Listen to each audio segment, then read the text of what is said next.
probably you can just start off with until I Yeah, just, sure. yeah. Okay, so a big hi to all our viewers today. So we have come up with a very interesting conversation that Dr. Ishwarya and I would be having today about perceptions of perfection, and most of which comes from trying to connect what Dr. Ishwarya does in terms of her career. She's a professional dermatologist. She works as an aesthetic physician. And as a psychologist, I also deal with a lot of individuals who are very dissatisfied with themselves, with the way that they appear, and that nothing seems good enough.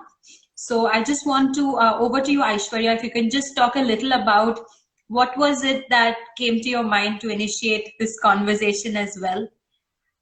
We are all in a business making module, so it's very surprising to see that you want to reach out to your clients in a very different way and say that, you know, just changing things about you is not, it's not all that it is, and that there's something more, right? Yeah. So Yes. what can you add? Okay, so for me, talking to you has been something which I've been looking forward to from a very long time. I always wanted to talk to a psychologist or get my patients to a psychologist.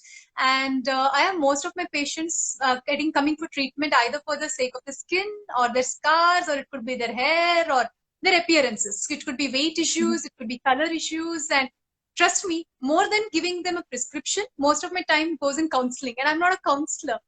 So I've always believed you need to go to a specialist. It's not like I can't deliver a baby just because I know medicine, right? Because I am a dermatologist. So I think that's the reason why I want my patients to get out of the fake quacks. A lot of people get into fake treatments, get into the hands of the quacks, and to be honest, I'm possessive about my patients. So I want my patients to get the best. I cannot see them getting misused emotionally. So that's probably one of the reasons I thought, let me walk in their shoes and get some of the advice which I need them to hear from you. So yeah. Okay. And if you can just talk a little about what are some of the signs of distress that you've actually seen in your patients? Okay. So there is a lot of signs of distress. So first thing would be with respect to complexion. So there is this Mhm. fairness mania which happens in the Indian population. I don't know, particularly what I see. So everybody they bring in a child from 6-month old baby till a 60-year-old person. I see a lot of people coming and saying, make me fair. I keep telling them we have a certain genetics. You can't just make you fair. I would be getting a Nobel Prize if I could make you fair, right? So that is one of the things. And the other thing which I come across is marriage proposals. There are a lot of my patients who have come in, and they come in because they're not getting a proposal because of the color or their looks. Those are the kind of things. They actually tell me that the guy rejected me or the girl rejected me because I'm not fair enough, or I'm bald, or these are the kind of things which I come across. So that is another perception. And the second thing which I come across is self-harm. There are a lot of people who cut themselves, and they just come for the treatment of the scar, and they do not want to tell why they're getting the treatment, but mostly it's related to self-confidence or being bullied in college or school because of appearance. So there are a lot of such signs which I come across. So yeah. Yeah. So So I yes. think something which would actually help at this point also is to stress on something called as body image. So this Yes. would also help you understand, the perception from which, the perspective from which your clients approach you. Okay, Yes. so body image has various components. Okay, it can be, to begin with, how you see yourself in the mirror, but that's just one component. Yes. Another component is also how you feel about yourself, right? Yes. And a third component would be your beliefs about yourself, right? Maybe if you imagine yourself to be a beautiful person, a person with a certain complexion, or you have a belief that this is your physique, and you are of a certain shape, a certain height, or a certain weight. That is your belief about yourself, right? And then you have a component about how you behave because of these other dimensions, right? How you behave because of what you see, what you believe, and what you feel, right? So all of this makes up what we call as body image. And most of the I'm assuming most of the clients come to you because everything is in disarray, right? It's not only that they feel that they don't look good, they don't see that they look good, and they imagine themselves also in a worse situation than it actually is, right? So all the dimensions are actually like a mismatch. And this it actually is, it's probably like a social stereotype that's been going on for a very long time. You spoke about this fairness culture, right? And you would have seen that in a lot of patients. Now this True. obsession with fairness also, I think it's like our obsession with the West, our obsession with foreigners, and right from the British influence in India, we've always, I think, somewhere fairness has become associated with success. Fairness has become associated with fame, and only if you're fair you'll get accepted and you'll go anywhere in the world, and the rest of us just have to just settle for whatever is left behind. So somewhere fairness has become related to perfection, or flawlessness rather, right? And this stress on perfection can also have a lot of like detrimental effects, but it's been going on right since childhood. So something very interesting which I came across is, when a baby is born, you are talking about even 6 months old babies being brought to you, saying make the baby fair, right? So when a baby is born, the baby's mind is a clean slate, right? It knows nothing. Everything that the baby starts to know, and as the baby becomes a child and then grows into adolescence and then becomes a young adult, especially in the younger years, everything is written, right? The baby doesn't know if it's fair or ugly, or if it's fat or thin, or what is even beauty, right? But I think right from a younger age also, the girl kids are always told, don't go out and play, what if you get tan? Or don't eat certain kinds of foods, or to take care of their weight, especially once they start entering adolescence. We don't have the kind of support that we need, where parents or adults actually talk to us about that the changes that we're going through is normal. Some people will breeze through adolescence in a very easy manner. For some people, it can be quite disturbing, distressing, and it's very new. So in that time, us understanding ourselves about our body, right? We need to have a good support system during that time. It's also the years when youngsters get into their peer groups, where there's a lot of bullying, like you mentioned, right? In fact, I think one of my clients spoke about how she was rejected for a play because of how she looked. Now a small statement that you make like that, right, we know that the impact that it carries into adulthood.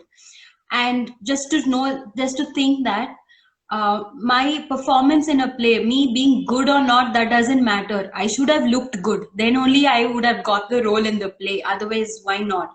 Or the popular girls all seem to look good, so they are getting friends because they look good. So because it's an observable quality, it becomes easily spoken about. And obviously we also have the aggressive marketing, which the beauty industry engages in. And you would have seen the ads where the pretty girl gets through the interview, and the one who doesn't look good just like walks into a wall and everybody laughs at her. Or the man who's glowing is the one who's turning heads, whereas the one who doesn't look good is probably not getting the same reaction.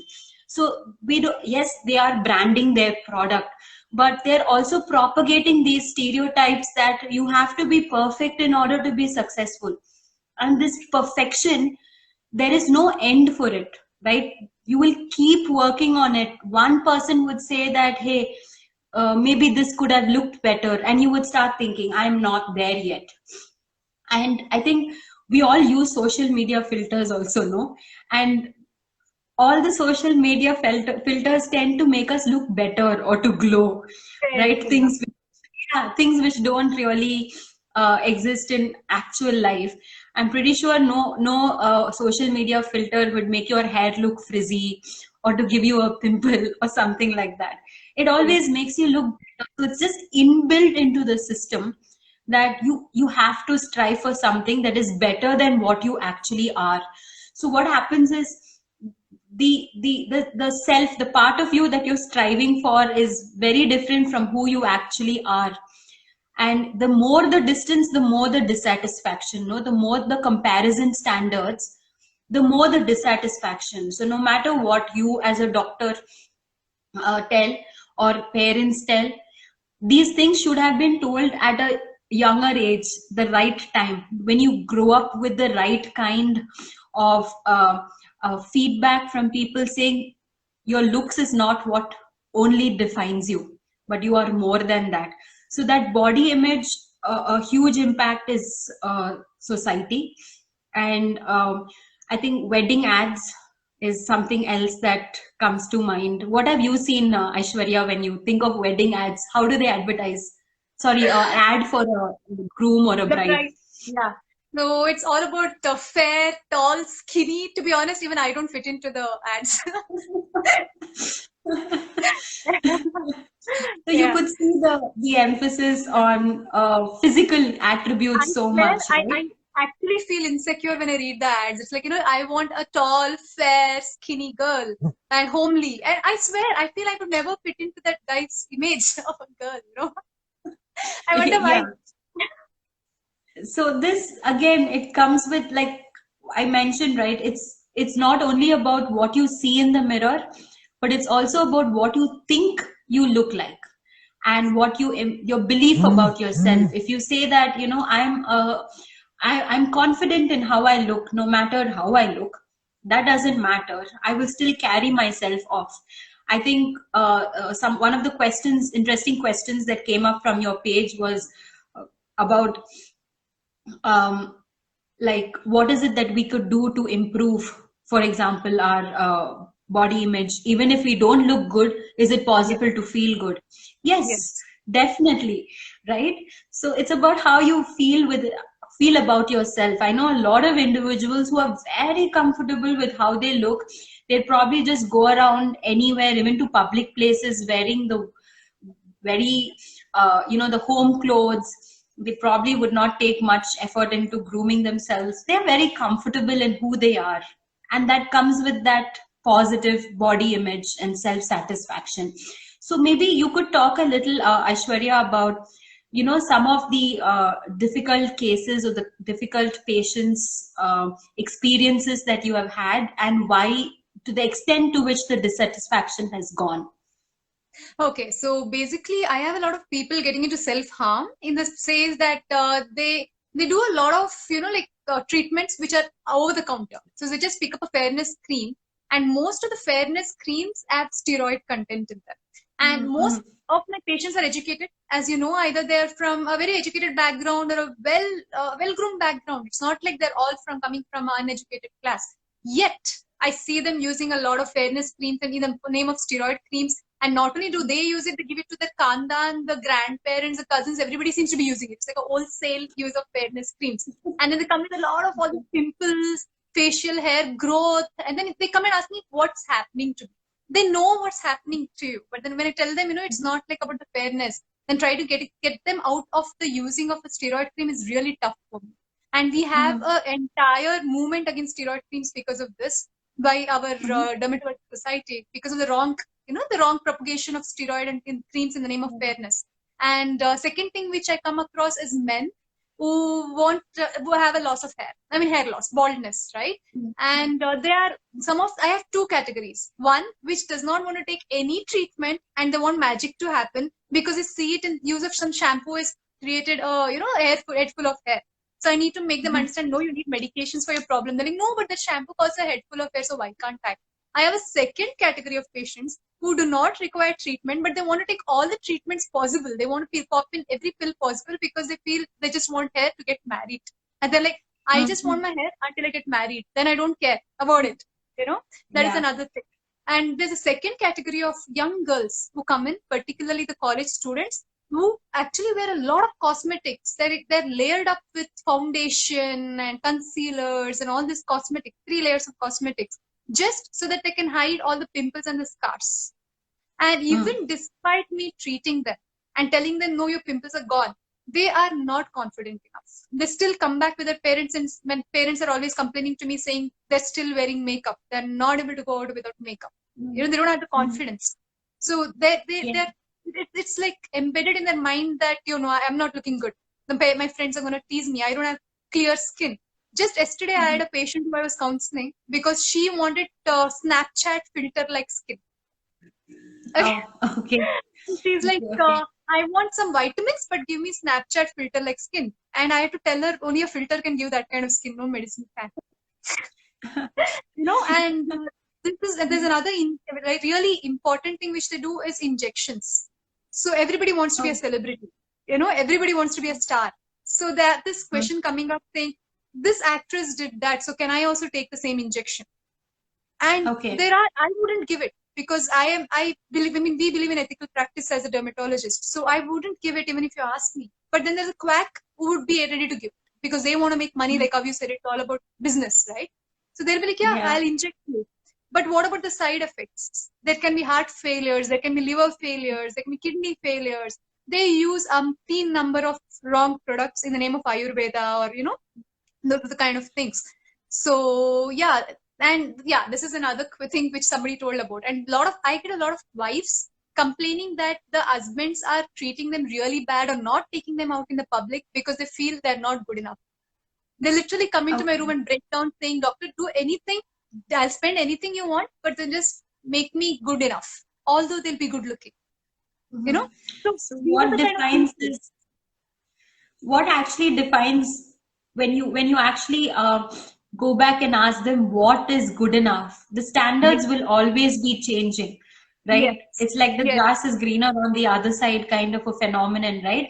They always feel, okay, that person has something, why can't I be that? That's possible. And high amount of dissatisfaction with the self. And even the examples that you gave, there's a strong relationship between outward appearance and acceptance. Exactly. Right? I had put up a quote on my page which says, why are people so quick to judge the flaws and the faults? And first of all, who actually labeled it a flaw? To have a pimple, okay? Yes. I'm sure, like staying in colleges, hostels and all that, we have seen even girls trying to cut off or raise off the pimple, right? Because they don't want to go to college and appear with something. And that can have its harmful effects in itself. But just this strong emphasis on perfection. And what if we just take a step back, Aishwarya, you'll see that what is perfect in our culture is probably not perfect in a different culture. True. And what is beauty in our culture may not be perceived as beauty in another culture, right? For example, I'm sure a lot of people find the Indian skin quite exotic in another culture. We find it embarrassing and we want to hide it. And we don't want to associate ourselves with how Indians look. I don't know how it's possible to even shift nationality. I think that's a whole different set of miracles we're talking about, where the head just pops up hair and you start to have Snapchat filter skin and you're the perfect shape. So what actually talks about this perfect, even the things that we see on social media, for example. A lot of us spend a lot of time on social media and we get to see, and what we see is also very curated kind of information, right? Almost everybody uses a filter now before they upload a picture, right? We always change the coloring, we correct certain flaws in quotes before we upload something, right? Because we want that like. In fact, something very interesting, okay? When I actually started my mental health page, I had a couple of well-wishers tell me that, for your page to be more active, why don't you also put pictures of yourself and a quote? Or why don't you also have it like a personal page and also through that give out mental health tips? Because a personal page with a female would definitely get more followers than a faceless page with just mental health quotes, right? Something like that. But it becomes so strongly associated with what you're trying to market. We're trying to market appearance. We're trying to market this idea of perfection that actually doesn't exist. In no book will you see that something is called as perfect. But we are striving for something that they're striving for something they'll probably never achieve, rather than just being satisfied with who they are. In fact, the people who are more likely to come to is more likely to be dissatisfied with any kind of treatment is are people who have low self-esteem by in itself, which can be due to various reasons. If you're constantly told, I was just looking up, I think a story of a famous musician, right, Michael Jackson, Yeah. and something very significant which kept popping up is how he remembers being made fun of because of the size of his nose throughout his childhood. And like I mentioned, when you're young, your mind is like a blank slate. You are what you are told, right? It's like if you tell a child you're bad, you're bad, you're bad, the child will feel bad. He knows nothing better. So when we do not realize as adults that we are just, it's just something out of humor we are saying, or we're just passing a comment, but these are the comments collectively that can actually have an impact on a person's self-esteem and a person's body esteem, and can go on to make them feel highly dissatisfied with themselves, right? And college students, that comes with their own pressures, saying that only the good looking girls, flawless girls get to date, only they have a social life, and only they are most likely to be sought after towards the wedding time, right? So like it also works differently. Some people, I think, because of better support, right? So that's one thing which I'm actually very grateful for, because as much as my mom told me that I'm going to get tanned, she would also never stop me from going and getting tanned. And then she would dump a bucket full of tomato juice over me after that. But still, it's something that shouldn't stop you from understanding that you are more than what you just look. And if it comes down to that, something else, Aishwarya, if you can just touch upon maybe the extreme side effects of some of the things that people do to themselves because they're dissatisfied with how they look. Yes. Okay, so first and foremost, I would say the use of steroid creams, like I said. The use of steroid creams can only cause thinning of the skin. The skin doesn't become fair. Your skin is becoming thin. So that's the reason you're looking fair. So there's a lot of difference between the two things, right? And the second thing you need to understand is we have a certain color because we are protected from the sun. The melanin is needed to protect you from the sun. So if you're going to remove it off, then don't complain you got cancer, right? The most Googled thing. And the second thing I would say would be the hormonal issues. Every acne, I see a lot of media, social media, where people are putting up, treatments. They call themselves vloggers and they put treatments for skin. But then I'm really worried that my patients are going to get affected by it, because all the pimples are not just treatable by a tomato juice or maybe egg white or turmeric or garlic, right? And it's much more deeper than that. So you need to meet a specialist. It's not as simple as you apply something and it's all gone. It's not about followers, right? And the second thing which I come across would be like the glutathione. There's an ingredient which is used for injections for fairness, and there are a lot of deaths reported by it. The livers has failed. There's a heart failure which has happened due to the injection, but there's still a lot of umpteen number of people, unauthorized people, giving the injections. That's more important. And hair transplants. Getting a hair transplant done from a cheaper person. It's not about bargaining. It's about science. And you get into infections and death, and then you complain saying the person died. Why? Because you didn't follow science. You just went behind what you felt you needed. You just wanted a hair transplant, so you went somewhere. You didn't think why you needed a hair transplant, right? And the other thing would be liposuction. A lot of people undergo liposuction and removal of fat, again, through unauthorized people. So why are Even people in going? India. Yes, there are a lot of people, a lot of celebrities as well, succumbing to the same thing, and it's basically like, why are you going to an unauthorized person? It's mainly because you are desperate. Why are you desperate? Because you don't have self-confidence. So I feel this is basically where it all comes up. So I really want to understand from you, how a person can feel more confident. How do you recognize BDD? Most importantly, how do you know, okay, I have BDD, body dysmorphic disorder, as we are taught basically. So I would like to understand where do you feel, okay, you're going wrong? How do you recognize you have a problem and you need a psychologist or a counseling? Where do you think? What are the points? Yeah. So to begin with, just one thing before we go into the actual disorders, we had a very interesting question again from one of your viewers saying, when do I know that I'm actually obsessed with how I look? Yes, exactly. Right? I just want to reiterate that by saying it's not just one, it's a multiple of things that you do. The first thing is constantly when you keep checking yourself in the mirror or asking people how you look. And when I say constantly, I think on an average, a person can look at the mirror about, say, 3 to 4 times in a day, around that much. But here it can go up to about 20 plus times in a day, and maybe even every time they pass a mirror. This could be checking their reflection in car windows and in the reflections of other people's glasses, the shades that they wear. And I've had this one person that I know who would check his reflection constantly on even the fish tank, the reflections that come off a fish tank, but everything that you could see, even the tiniest part of you, constant checking. And then where you become obsessed with something small that you consider as a flaw, right? So this could be a pimple, it could be a scar, it could be a mole, which or it could be even the shape of your nose, or the fact that you have a chin dimple, or whatever they call it.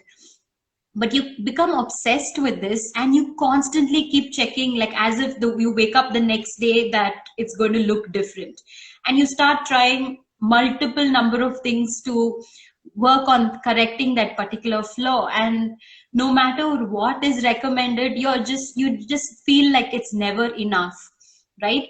And because of your perceived flaws, where you start also maybe avoiding going out and meeting people, and you try to hide that flaw, right? For example, I think there are even foundations or the type of cream that you could use to change the shape of your nose or your chin structure, and there is so many products there. Yeah. Right? I think if you look at the beauty market, it's like them saying that everything about you can be corrected, right?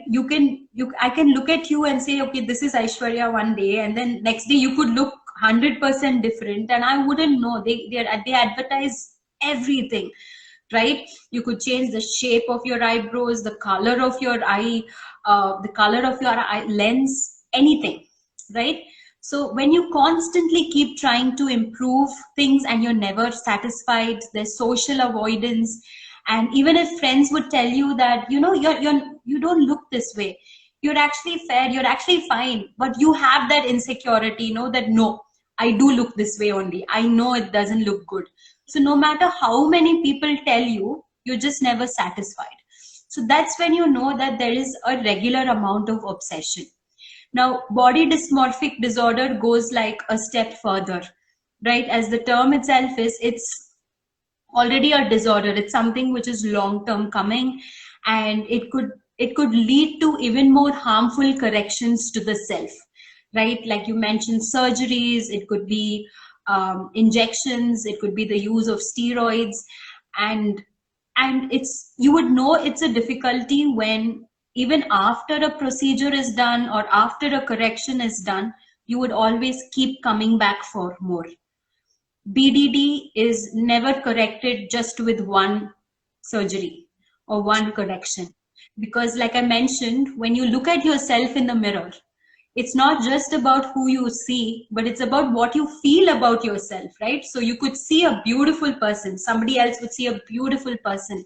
But if you believe that you look ugly, then you would never be satisfied, right? You would come back again to try and alter that perfection. So that becomes body dysmorphic disorder.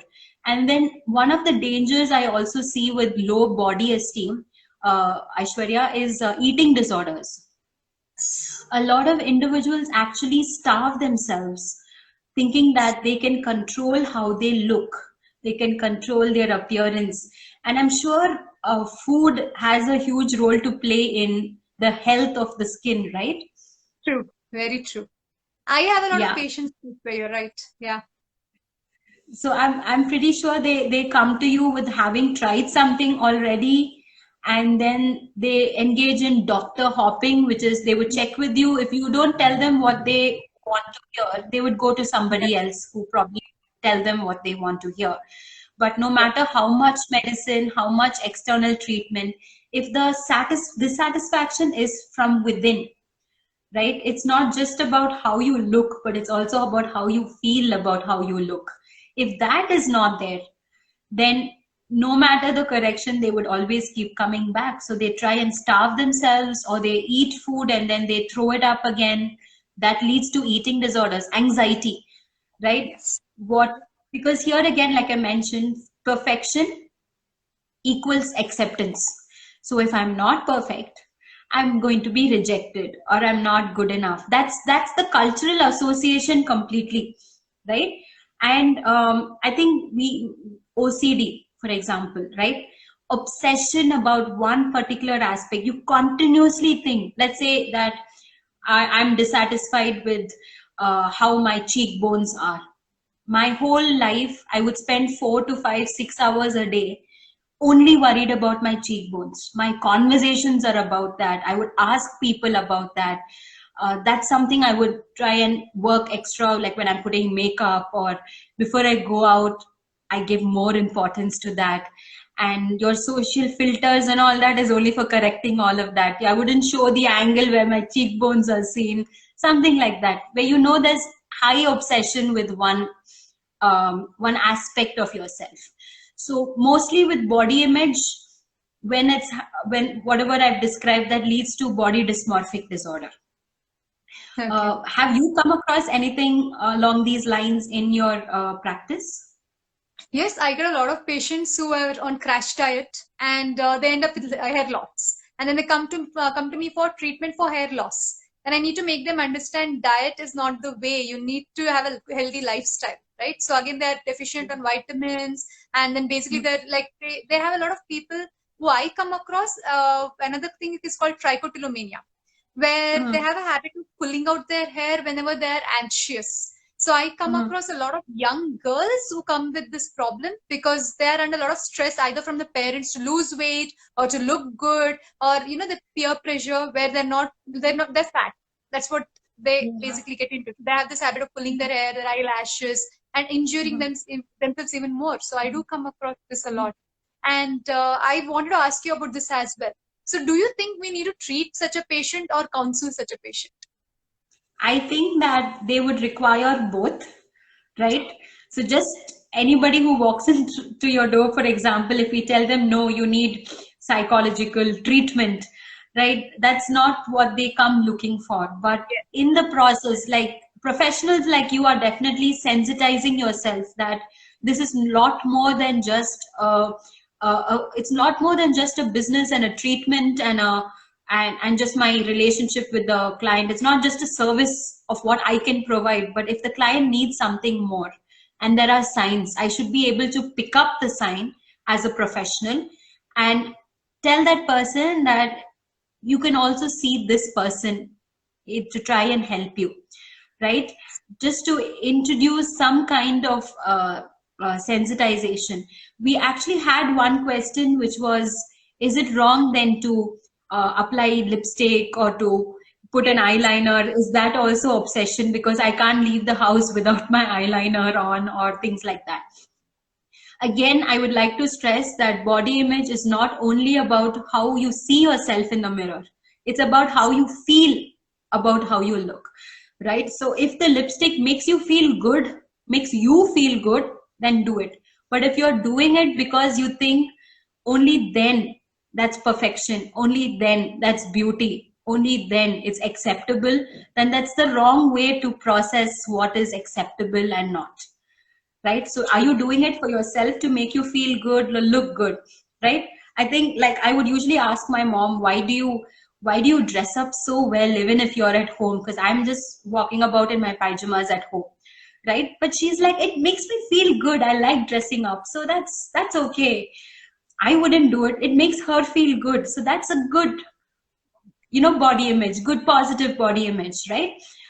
I feel good even irrespective of whether I'm in my pajamas or whether I'm wearing a good dress, right? So it varies from person to person.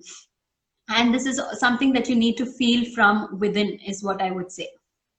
Okay. And my other question for you, Rachel, is about relationships. So a lot of my patients have been left behind by their, the would-be's, the fiancés, or probably the girlfriends and boyfriends have broken up because of their looks, based upon their looks, because they were not good enough to level up to their looks. So how do you think they should handle this situation? Because many people, as you know, go into post-traumatic stress disorder kind of a, reaction post-breakup, and they cannot just live. They're not able to get over it or move on, and they have it in their mind that I don't look good.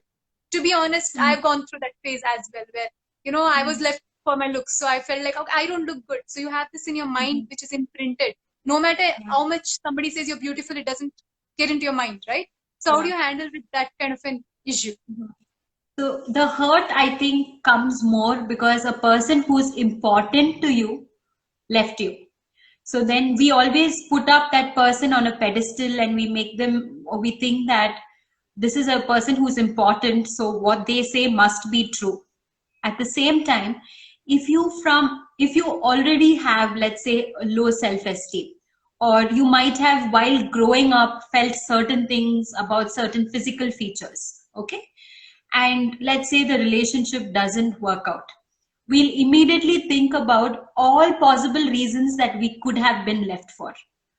So in this example, it could have been an early time when somebody called you dark skinned, or it could have been some childhood comment, or it could have been your parents who tell you something. It would have worked on your mind that, if you don't take care of your skin, you will not find a groom, okay, at this rate and all that. Chuma, you're going around in the sun.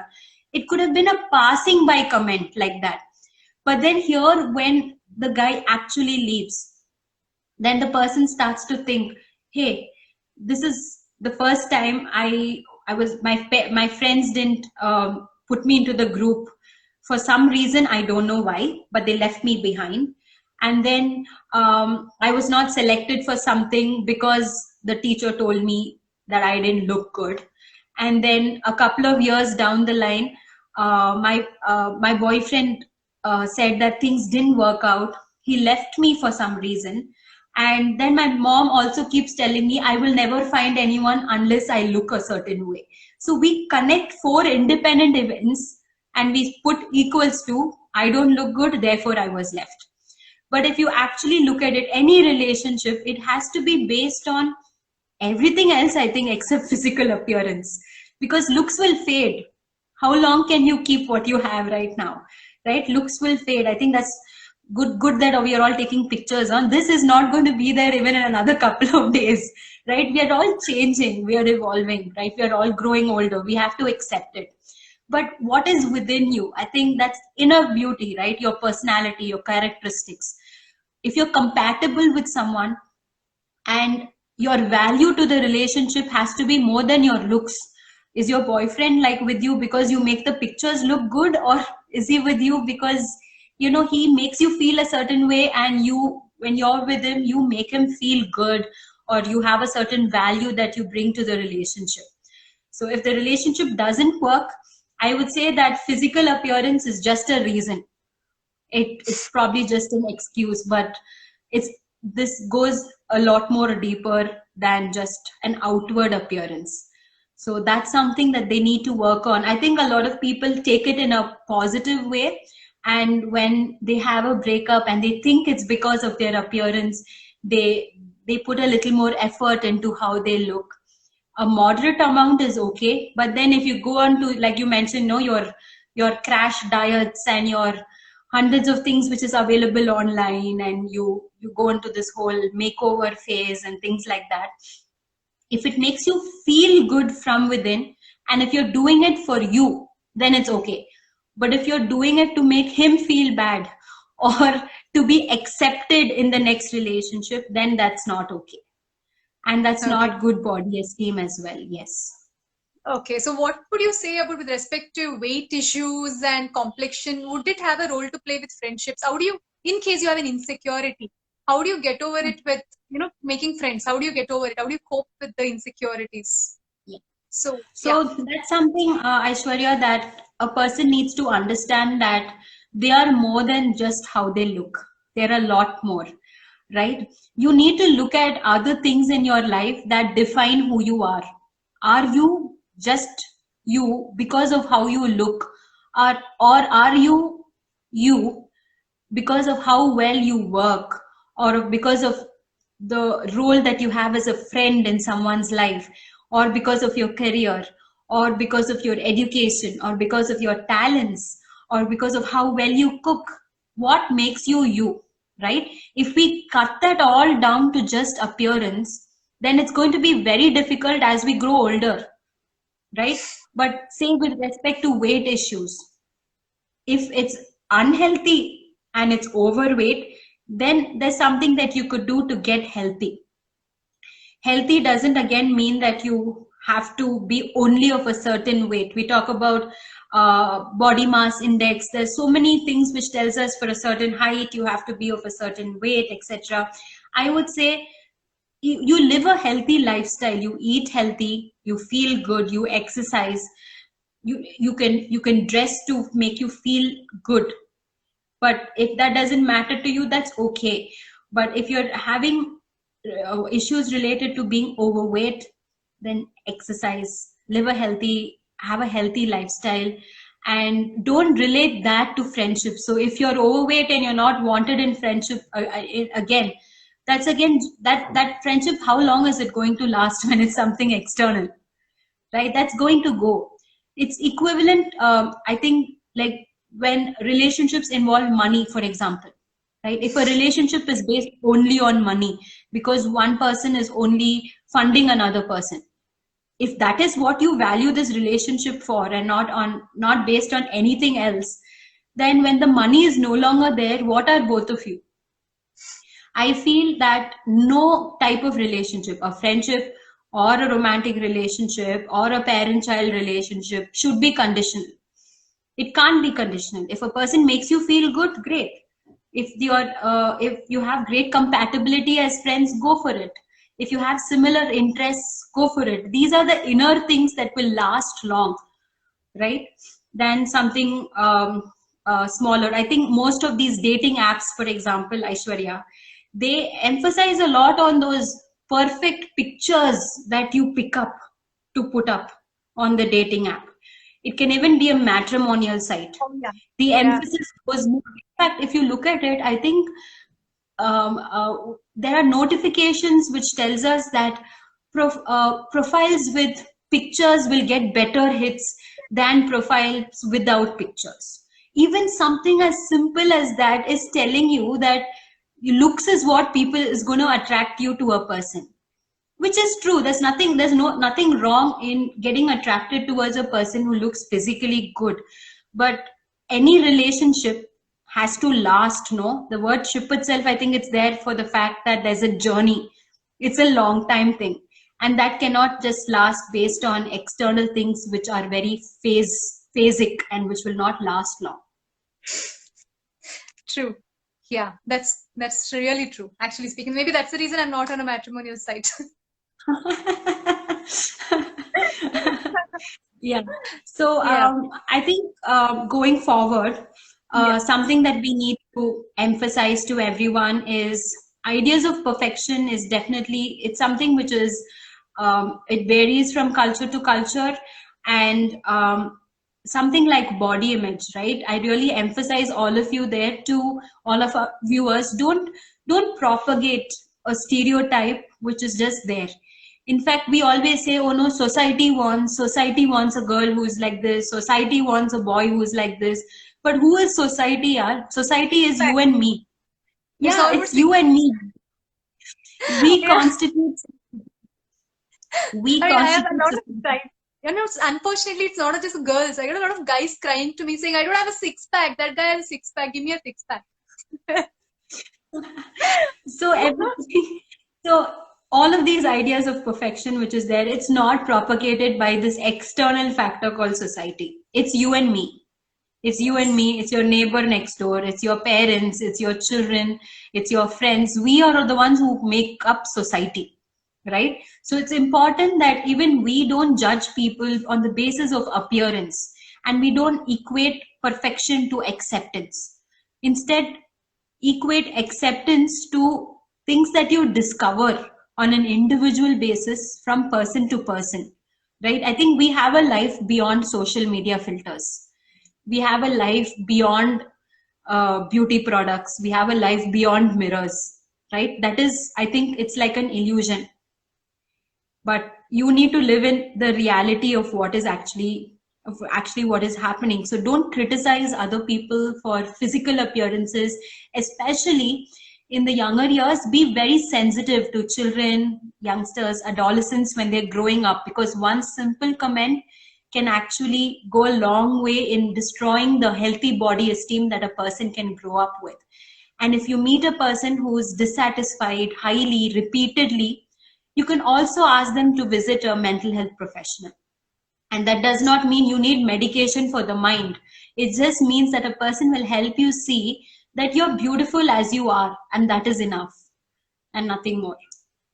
So I would like to stop you there. Basically, I really need you to tell a lot of the people, the viewers rather, about this misconcept and misunderstanding about psychology. I had a recent conversation where the patient was really furious when I said meet a psychologist. They're like, am I mad? Am I crazy? Why should I meet a psychologist? I'm absolutely fine. Can you counsel or I'll go to another doctor? You know, it's like, I need people to understand it's nothing wrong to go to a counselor, because I think it helps a lot. I mean, it's soothing, right? So I want you to, give out something about, so that people get that taboo out of the mind and the myth out of the mind that you're mad to go to a psychologist. So that's definitely a misperception as well. That we are mind readers, that going to a mental health professional means that I'm insane, that I'm mad. It probably means that something is not going all right, or you've got sidetracked in your life a little bit and you just need a little assistance, somebody other than a friend to help you find your way. That's it. It's nothing too complicated. Psychologists and mental health professionals just have a little additional skills where they're trained to help people who have adjustment issues. These can be normal adjustments. It's like whatever you've been talking about, right? You see them as beautiful. They see themselves as flawed. We just help them understand that they are still beautiful, right? And help them see reality as it is. And I think that's a beautiful thing to do. And I really hope more people reach out, because we've had a lot of cases, even something which came up today about the loss of a famous actor, right? So there's a lot of dissatisfaction going on, that nothing is actually good enough for us. You could be successful, you could be non-successful, but what actually defines what's good enough, right? Yes, and it was good looking as well, right? Pardon me? He was good looking as well, so it's not just about the looks. So you don't know what you're going through inside. We don't know what a person is going on inside about. So it's also about what you feel from inside about what's going on with you. So if you feel any sort of unrest, or if a friend is able to pick it up, you should always be willing to, reach out and ask for help. This could also be to a friend. I'm sure all doctors, even dermatologists, aesthetic physicians like you, are reaching out, right? So you are understanding that mental health has a big role to play in how a person feels about even how they look, which is like an everyday thing about just looking into the mirror even once. But there's more to that. So I actually want to thank you, Aishwarya, for giving me this opportunity to work with you on this and put together these two different topics. Thank you so much. Thanks a lot as well. Actually, I wanted to ask you just 3-4 signs, red flags for depression. Yeah, would we have that time? Happen? It's cut off in like 5 minutes. No, it has another just 1 or 2 points. Yeah. So signs of depression would be, feelings of helplessness, where you feel that nothing can help your situation the way you are right now, or you feel hopeless about the future, and you will also feel worthless about yourself as a person. You would also have observable signs such as, loss of weight. It could be changes in sleep cycles. It could be frequent irritability, anger episodes. It could be excessive eating, or it could be not eating. It could work both ways. It could be sleeping a lot, or it could be not sleeping. Again, that works both ways. And a loss of interest in activities that you used to participate in before. There could be social avoidance, and suicidal ideations are also prevalent in the more extreme cases. So these are some of the red flags for depression. Thank you so much, Rachel, for covering up on all these topics. It was really helpful for me. I needed my patients to hear. So I hope they get a little bit of clarity on what they feel, and there's nothing wrong with them. They're beautiful the way they are. So thanks a lot. Beautiful the way they are. Yes. They're beautiful the way they are, and that is enough. From inside and outside, they're beautiful the way they are. Yeah. Thank you so much for joining in, and thanks a lot for the entire topic discussion. I really enjoyed having this chat with you. Yeah, same here. Thanks you. Thank you. Thank you. Bye. Bye-bye. No borders can hold you.